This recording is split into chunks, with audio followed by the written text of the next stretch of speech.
The month of Ramadan is a month in which a person connects himself with Allah subhanahu wa ta'ala. The purpose of it is to remain closer to Allah subhanahu wa ta'ala, to connect one's mind and one's heart with Allah subhanahu wa ta'ala. And if a person is fasting, but his mind, his heart is not connected with Allah subhanahu wa ta'ala, then what benefit is there for him? See, traditionally or culturally, we are now under the assumption that fasting is all about remaining hungry and not eating and not drinking. Yes, that is a big part of it. That is the ahkam, what are we not supposed to do, and things that we are supposed to do. But the purpose of all of this is to connect our body, mind, soul, heart with Allah subhanahu wa ta'ala. When a person is hungry and he remembers, or he feels hungry and he remembers to eat, and at that time in his mind, it's not that I'm fasting, it should be that I am pleasing my Allah subhanahu wa ta'ala. And a person should always think about this, that a person is trying to connect himself with Allah subhanahu wa ta'ala. And what that does is, when a person is hungry, he asks for food, he asks for sustenance, he asks for rizq, he asks for wealth, he asks for all these blessings of Allah subhanahu wa ta'ala, and then he thanks them for them.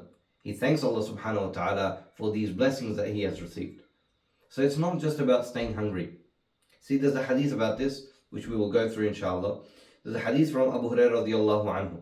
قال رسول الله صلى الله عليه وسلم من لم يدع قول الزور والعمل به فليس لله حاجة في أن يدع طعامه وشرابه. Allahu Akbar. In the hadith of Sahih al-Bukhari, Abu Hurairah radiallahu anhu narrates that the Prophet sallallahu alaihi wasallam said, whoever does not give up forged speech and evil actions, Allah is not in need of his leaving his food and drink. Allahu Akbar. So the purpose of it is to leave evil actions and to protect our tongues. If a person is still backbiting, if a person is still swearing, he's still cursing, he's still causing hatred and harm to people, and he is doing things which are not supposed to be done, he's still watching movies, he's still listening to music, he's still dancing, but he's remaining hungry, then what kind of a fast is this?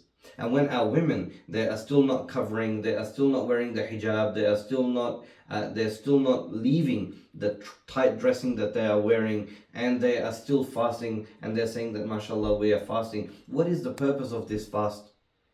The purpose of this fast was to connect our body, mind and soul and heart with Allah subhanahu wa ta'ala, yet only our stomachs and are connected with Allah subhanahu wa ta'ala, and that's it. And even that, they're not connected with Allah subhanahu wa ta'ala, because at night what happens is that people are still smoking, they're still doing haram things, they're still consuming food which is earned from haram money. So all these things are happening. Why do we not look at the broader picture?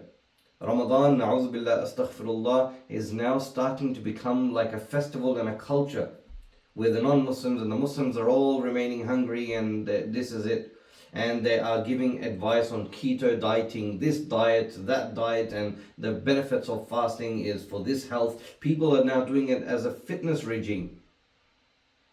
Instead of pleasing Allah subhanahu wa ta'ala, instead of saying, oh Allah, I have left halal things so I could connect with you, now they are leaving halal things so they can make a body, so they can do haram things. Na'udhu billah. So this is something that we really need to think upon. How are we spending our time in the month of Ramadan? What is the purpose of our fast? Is our heart, is our mind, is our body connected with Allah subhanahu wa ta'ala? If so, then can we continue on this path? And inshallah, we make dua for our brothers and sisters, that we should always make dua for them.